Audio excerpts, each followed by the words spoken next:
नमस्कार। चलिए आज एक नज़र डालते हैं दुनिया और भारत में हाल ही में हुई कुछ बड़ी और दिलचस्प घटनाओं पर। ये हमें दिखाती हैं कि हमारी दुनिया वाकई कितनी तेजी से बदल रही है। कहते हैं ना कि हर घटना चाहे अच्छी हो या बुरी हमें कुछ ना कुछ सिखाती जरूर है। तो चलिए इसी नजरिए से आज की बड़ी खबरों को समझते हैं और देखते हैं कि हम उनसे क्या सीख सकते हैं। तो आज हम क्या-क्या देखने वाले हैं? पहले दुनिया में क्या चल रहा है, फिर भारत की इकोनॉमी और डिजिटल दुनिया में क्या नया है, उसके बाद साइंस में क्या कमाल की खोजें हुई हैं और आखिर में बात करेंगे उन लोगों की जो भविष्य को आकार दे रहे हैं। तो शुरू करते हैं इंटरनेशनल खबरों से। देखते हैं कि दुनिया के अलग-अलग कोनों में आजकल क्या हलचल मची हुई है। देखिए, दुनिया भर में इस वक्त काफी कुछ हो रहा है। हमारे पड़ोसी देश नेपाल ने तो एक नया इतिहास ही बना दिया है। बालेंद्र शाह देश के सबसे युवा प्रधानमंत्री बन गए हैं। एक नई उम्मीद है वहां। उधर यूरोप में फ्रांस G7 विदेश मंत्रियों की एक बहुत ही जरूरी बैठक होस्ट कर रहा है। और वहीं दूसरी तरफ जापान का सबसे बड़ा द्वीप होन्शु हाल ही में एक भूकंप से जूझ रहा है। अब जरा मिडल ईस्ट की तरफ चलते हैं, जहां एक बहुत ही पेचीदा मामला सामने आ रहा है। ईरान की कुछ हरकतों ने सबका ध्यान खींचा है। सवाल यह है कि दुनिया के सबसे जरूरी समुद्री रास्तों में से एक स्ट्रेट ऑफ हॉर्मुज में आखिर चल क्या रहा है। यहाँ ईरान का एक बड़ा ही दिलचस्प दोहरा रूप देखने को मिल रहा है। एक तरफ तो वो कदर जैसी अपनी एंटी शिप क्रूज मिसाइल का टेस्ट करके अपनी ताकत दिखा रहा है, और वहीं दूसरी तरफ वही ईरान भारत, चीन और रूस जैसे देशों के कमर्शियल जहाज़ों को सेफ पैसेज यानी कि सुरक्षित रास्ता भी दे रहा है। ये दिखाता है कि इस रीजन की पॉलिटिक्स कितनी कॉम्प्लेक्स है, जहां पावर और ट्रेड दोनों साथ साथ चलते हैं। चलिए अब बात करते हैं अपने देश भारत की। देखते हैं कि यहाँ इकोनॉमी और पॉलिसी को लेकर क्या नई बातें हो रही हैं। भविष्य के लिए ना 2 तारीखें बहुत अहम होने वाली हैं। पहली 1 अप्रैल 2026, जब नया इनकम टैक्स एक्ट 2025 लागू होगा। इससे टैक्स के पूरे सिस्टम में बड़े बदलाव आने की उम्मीद है।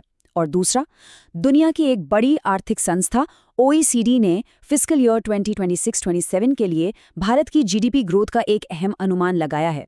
और वो नंबर है 6.1%। जी हाँ, OECD का मानना है कि 2026-27 में भारत की अर्थव्यवस्था 6.1% की मजबूत दर से आगे बढ़ सकती है। ये दुनिया की बड़ी अर्थव्यवस्थाओं के बीच भारत के लिए एक बहुत ही पॉजिटिव साइन है। डिजिटल दुनिया में भी 2 बहुत काम की पहल हुई हैं। कर्नाटक सरकार ने एक बड़ी ज़रूरी समस्या को लेकर कदम उठाया है। उन्होंने छात्रों को इंटरनेट की लत से बचाने के लिए एक नई डिजिटल पॉलिसी लागू की है। और उधर नेशनल हाउसिंग बैंक ने गृह सुगम नाम का एक पोर्टल लॉन्च किया है। इसका सीधा सा मकसद है कि घर खरीदने बेचने का पूरा प्रोसेस आम लोगों के लिए आसान हो जाए। अच्छा चलिए, अब जरा साइंस, हेल्थ और नेचर की दुनिया में चलते हैं, जहां कुछ बहुत ही रोमांचक खोजें हुई हैं। हेल्थ सेक्टर में एक बहुत बड़ी कामयाबी मिली है। बेंगलुरु में कैल्म ब्रेन लॉन्च हुआ है, जो मेंटल डिसऑर्डर से जुड़ा भारत का पहला डिजिटल डेटाबेस है। ये सच में गेम चेंजर हो सकता है। सोचिए, इससे रिसर्चर्स को कितना सारा डेटा मिलेगा, जिससे वो मानसिक स्वास्थ्य के लिए बेहतर इलाज ढूंढ पाएंगे।